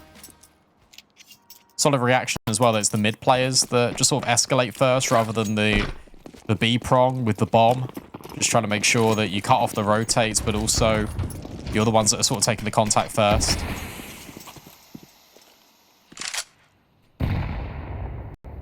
Ouch. You know what? I know that the sandbag smoke isn't so common, but it's actually really disrupting Astralis, who are going for these heavy crane aggressions. Yeah, I like it because it feels familiar, but it's not in CS2. It's like you kind of know how to play around it if you're the T side. But CTs might feel a little bit uncomfy. Oh. That feels uncomfortable. Nia was trying to play safe. Gets her brain bursted against the wall by Ulyss. You know, Ulyss is the highest rated player in Team Spirit when it comes to T sides. Really? No, I didn't know that. In fact, obviously that might change now Grass is in the team, but very solid.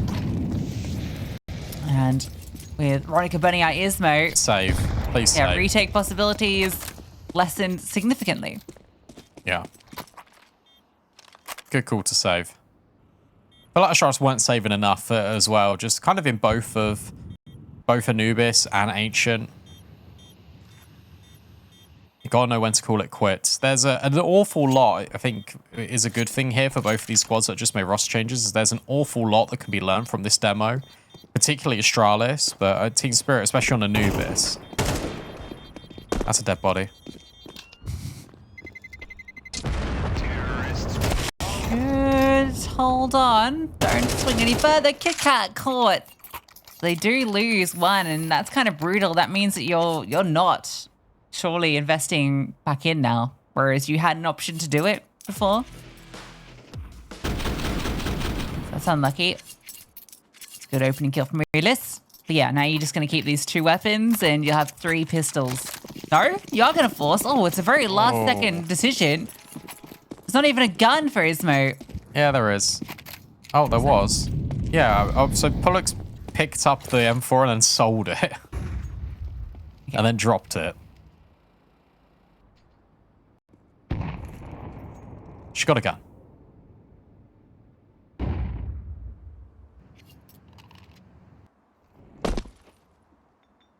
Here's the adjustment. Pollux has come over to help Nia, who's been bullied at B so far. So as soon as she hears anything, she'll ask for a flash, then she'll swing. Not hearing too much, though. Instead, they're going to smoke it off and look for the aggression elsewhere, which is going to be over at A, but it's this double mid push. Might catch Astralis off. Pollux is jiggling deep in CT. Smoke comes forward. She reroutes. Veronica finds success, waiting for the response from Astralis, and it comes from a bit of a jiggle at sandbags. At 40 seconds, that's probably got to be the go. If you're Astralis, you push B right now, and that's exactly what they're doing with Nia and Pollux. So this is a good reaction. Marie just needs to hold the line. The A defenders can't fall here because it's a double up on the flank. And Veronica's just seen Marie. Smoke deployed. Does Marie want to push the issue again? I think so. I really think she wants to make this play once more, but she's punished this time. Pollux is on a later flank, so if Marie just waited a little bit, I feel like the two of them could have synchronized that bit of aggression. But KitKat will still find success onto Ulis, and Pollux around the belt gets one, but that's all that she's allowed. Jammy doubles down. Spirit get up to 5. That's twice now for Marie. It's just unnecessary. I'm not going to mince my words. You dropped a perfectly well-timed smoke at 25 seconds. You got a double up on the flank. Really didn't need to go and push. There's 20 seconds. You just need to try and deny the bomb. Or you just play retake. Astralis are very good at retakes. You don't need to lose your life needlessly. Yeah. Well, I mean, it could have been coordinated, with Pollux. So I think there was maybe something to be said for it. But yeah. By herself like that, before Pollux is ready up the ramp, not going to work out. Veronica, that's just a great swing. There's very nothing she could do there. Good to see Jammy stepping up as well. Had a very quiet Anubis. Had a pretty middling Ancient, even though they won 13-4. She's come up with, even though she's got 5 kills, 2 important multi-kill rounds. One was the Force Buy that Astralis brought to the table, where Veronica was hitting some bangers of AWP shots, but it was Jammy that scaled off the back of the contact. And then here, just locking off the flank, make sure there was nothing possible. Yeah, this again was 3 rounds in a row from Astralis. Now it's 5 back from Team Spirit. Yeah, it's very much Ancient, isn't it? Good start, but then the follow-through when it comes to the gun rounds, slightly lacking for Astralis. And in fact, even that 3rd round they got was off the back of that Ismo flank, right? So that was a 2-on-3. That they let to get to a 2-on-3, to be fair. I think they actually had the advantage before it got to the 2-on-3. So, not the cleanest for Astralis. Looks pretty clean for Imperial now. They were 10-2 up at the half over Dreamcatchers. Dreamcatchers just got their 4th round, but Imperial have added to their tally in that time. It's 11-4. That's a little sad, but exactly what you would expect. It's so typical for a game to come that close, right? Against Imperial, and then for the next map to be a stomp. I feel like I've seen that script 100 times.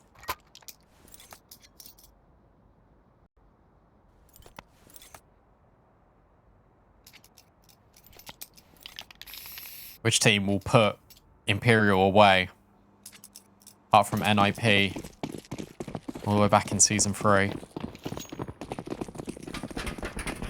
Good times. Someone's going to do it. Someone's got to do it.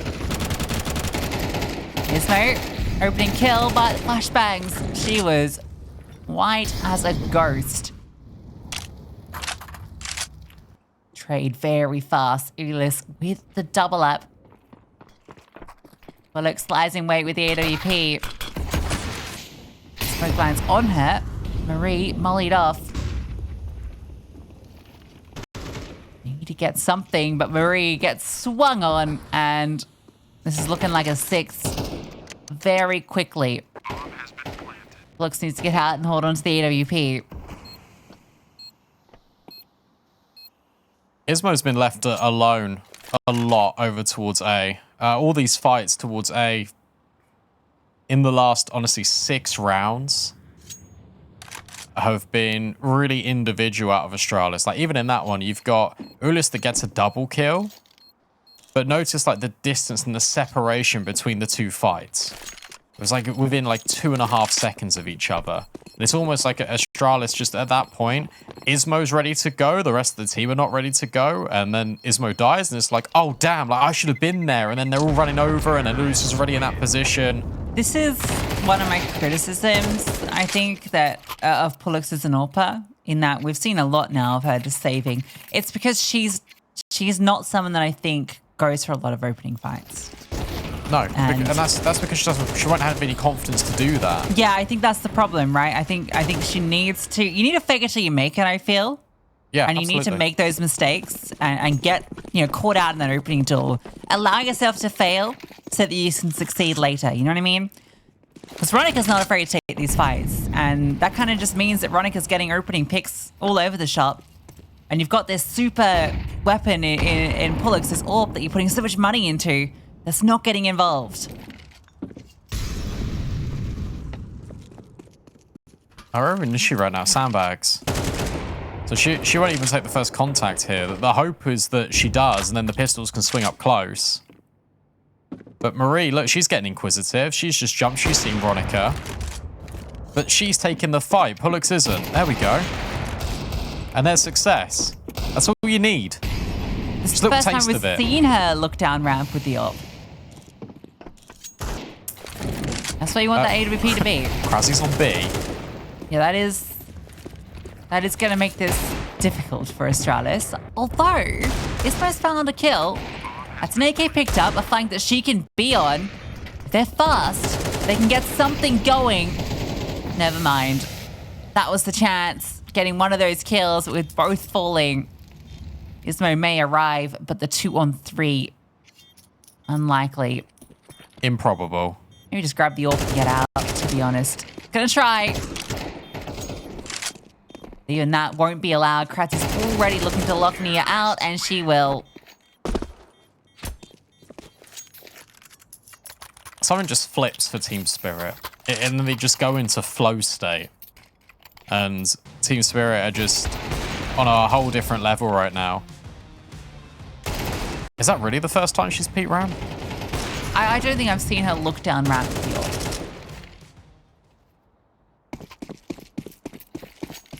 Double AWP. Marie's got the second one. Yeah, so I think she's just going to throw the utility and then post up on an angle. I don't think she's going to peek. She sets up everyone else, but she's not the one that takes the fights.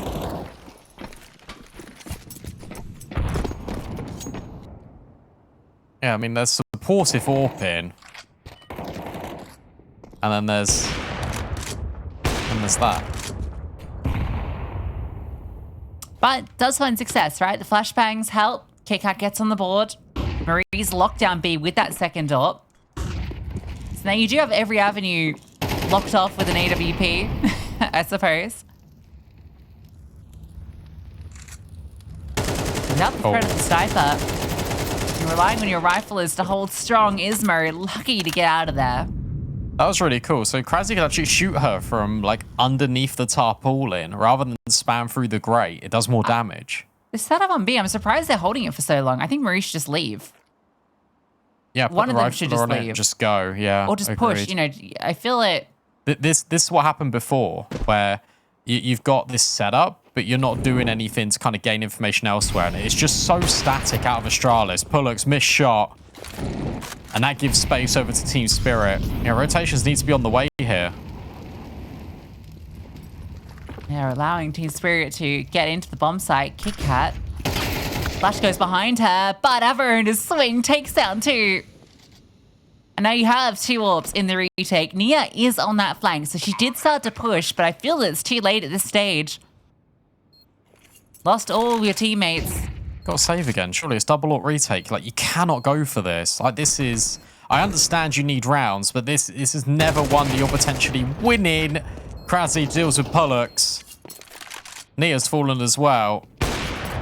And now Marie calls the save.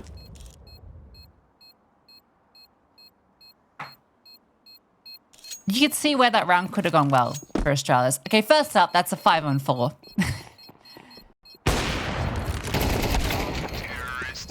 And they're only going to lose two at the end, and one of those was an exit kill as well. But Astralis have this, they're in a 5-on-4. They have a great setup on B, where they've got all this position. I feel like they're just playing in the dark, outside of knowing that players are on A ramp. So do you need to keep these two players in this position over at B? I think the AWP's fine to stay on that line, but Nia should push, right? Or Pollux needs to be more active on A, because you don't have the information on ramp, and they were allowed to walk up onto the bomb site. The first contact came at elevator. The only devil's advocate I can play there is think about how hard Astralis got cooked on Ancient just by forcing extremities, and Team Spirit were always there ready and waiting. It could be like subconscious, I can't push this, but it's in the mid round. It's in the mid round that change needs to happen. Ronica's dealt with Marie. This is going to be 9. This should be 9 for Team Spirit.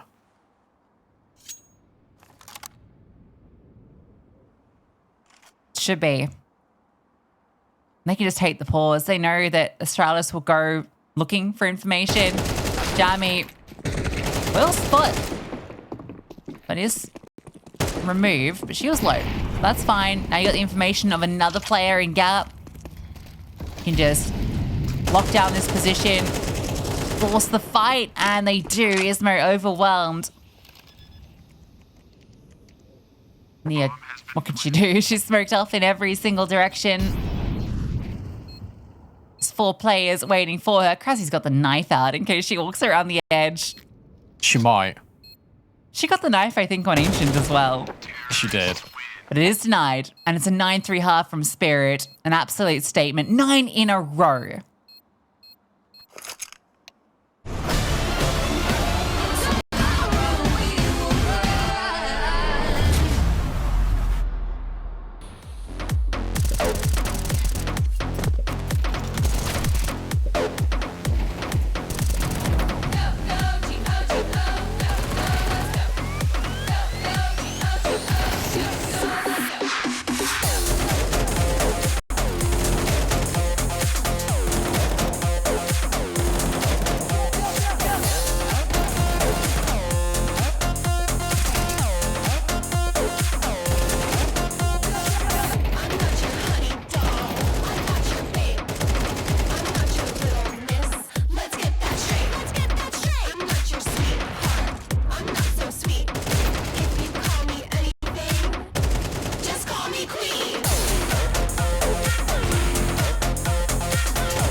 Welcome back to all the Counter-Strike and Farm Merge Valley enjoyers. Team Spirit took map 2. Now they're looking to merge that into a map 3. 9 on the T side.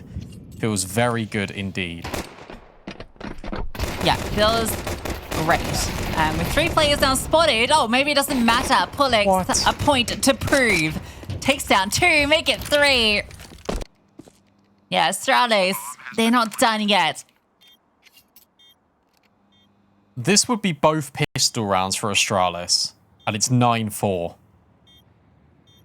If they win it. I'm assuming they will, because Averona, as good as she is, a 1v4, no kit. It was a little bit unachievable. Pullix should be happy to try and add a 4th kill to her tally. But he's just waiting patiently. Nia overwhelmed. Averona can't get past Kit Kat. And there was always a flank coming in from Marie. But yeah, both pistols, and it's 9-4. Yeah, nice from Astralis. Very straight to the point. Utility looked good as well. Enjoyed the Pullix triple kill.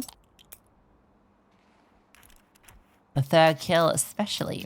Nice. Over towards generators. So, Astralis, the queens of strong starts. Looking to continue that story. Pistols in this series have they gotten? I feel like they've gotten the majority. Take a look. They got T-side on... Oh, sorry, wrong.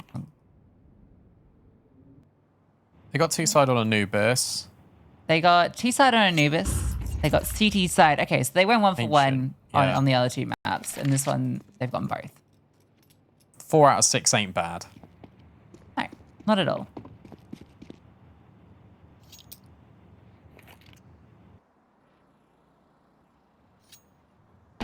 This is quite scary. A pop. Oh, it has been dealt with, though. It's all fine. It's all good. It's the MAC-10s that can lay down lead on towards the top of the stairs. And it is escape mode. All to bait in Kit Kat for sweet, sweet eats. Yummy, yummy. Yeah. Yummy, yummy. Yeah. Yeah. Okay, so Kit Kat and Pullix getting some kills. I think it's Marie and Ismo we're looking at now. The usual suspects. Do we expect to step up? We saw the recovery from Ismo on Anubis. We need to see it here. We're going to get some very quick control on ramp.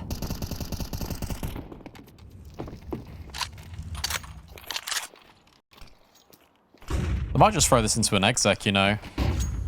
You got all the players in the position where you can just drop these smokes. Averona Jammy seemingly playing ahead of the U. This could be a contact swing out of Team Spirit. And they're not being accounted for. Jammy on the MP9. And here comes the cavalry for Team Spirit. They completely overrun everyone from Astralis. They were so worried about potential push through the smokes, but it was right in front of them, right under their nose. Speaking of, never mind. Krasi. She's so sharp. And whilst Nia has unlocked B, the bomb is all the way over underneath the site of A. Yeah, it's a real shame. You know, they just needed one of those kills to go the other way. You know, Krasi goes down and there's a round to be working with. But Nia, this to be quite the 1v4. And, to be honest, suddenly looking doable.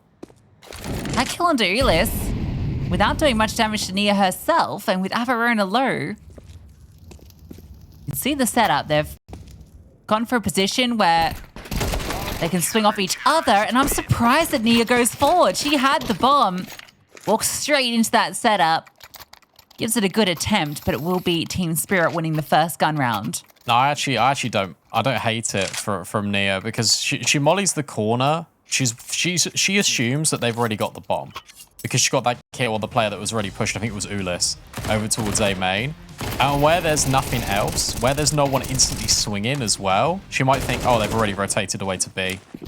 So I can understand the decision making. Imagine if they were just a little bit lower. There's Pullix. There's that fight that we've been asking for and craving for. Jammy drops early. I think Kit Kat also got knifed. Yeah. Yeah, great opener from Pullix. Good to see her peer up the ramp.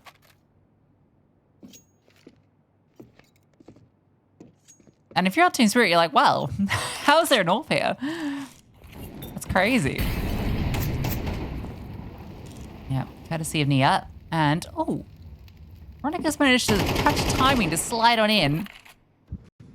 Not sure if they're aware. It feels like they have some inkling to it. Yeah, Isma's just going to hard clear it. Ulis will get the trade back at least. Does keep the advantage for Astralis. And they've got no map control, though.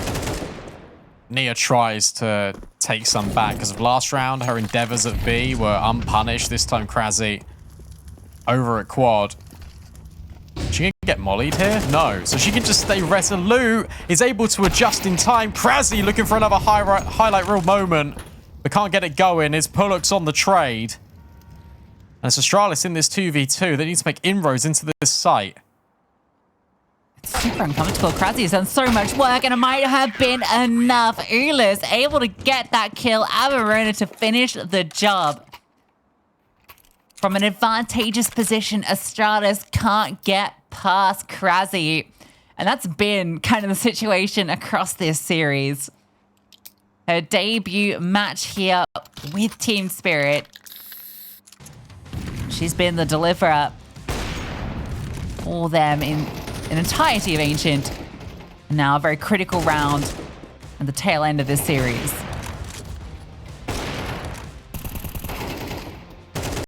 There's a really nice cheeky setup as well, just for Ulis and Averona. They're playing up-down to always guarantee the trade. This job site has suffered 49 injuries. 49! Yeah, I would not go to work there. I can tell you straight now. We are. We're literally working here right now. Oh, God. We could be the 50th injury. I already lost you once today, Brandon. Please, yeah, not again. The 51st floor. Don't leave me 51 alone. casualties. Don't bring back evil, B-Dog. Yeah, well, this man. Flashed A. And I'm going to stop doing that now. It looks like a B-pop. Feels like a B-pop. Ulis will have to smoke herself off, and she's already holding it. She's already so aware. Look, oh no. Oh, Spaghetti-O. Pasta ball's upturned. That's not going to dissuade them. Straight in they go with the techies, but it's straight into this multi-layered setup. This force buy with the Tech 9, sadly, going to amount to very little. This will be series point. Hurry. If she take many more, it might not really matter, as Team Spirit will have 7 series points to work with. And it's a little sad that it ends this way, after how strong it started for Astralis on Anubis. Scorelines in the top right corner speaking for themselves. Ancient and Vertigo have been Team Spirit all the way. Yeah, it's been Team Spirit playing well, but it is also just the depth of the map pool. And we didn't expect it to kind of be fully there for Astralis, just obviously making these changes. There were going to be map overlaps, like Anubis, which I think is going to be home territory for Astralis in the near future and just for the remainder of the season. But it's about strengthening your Ancient. It's about strengthening the key maps, like Mirage. I think Dust 2 would be a good place for this team as well.